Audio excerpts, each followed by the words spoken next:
આ ભભનવાડી યાદ છે ને? હા હા આલ્યો તો મેનેજર નો ફોન છે. હા સાહેબ.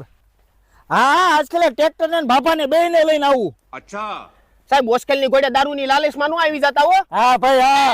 ખબર છે ને આપણે મેનેજર નું પગ ધોઈને પાણી પીધું ત્યારે માન નોકરીએ રાખ્યા હતા. એ બાપા અરે બાપા આ બાપા એ બાપા અરે સાહેબ તમે કીધું હોત તો હું બેંકે આવી જાત. તમારે ધક્કો ખાવાની જરૂર ન પડે.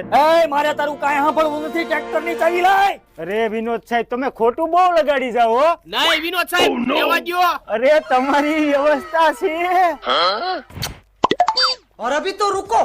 હાલો સાહેબ એ ભાભો ઉકલી ગયો છે અને ટ્રેક્ટરે કબાડીમાં દઈ દીધું છે. અરે એને ક્યાં છોકરા છે? હજી તેના લગ્ન નથી થયા. કોની પાસે વસૂલ કરશું? પણ સાહેબ હવે આપણી નોકરી નું શું થાય? હવે એમાં હું મૂંઝાઈ ગયો. આપણે પાછા મેનેજરના પગ ધોઈને પાણી પી લેવું.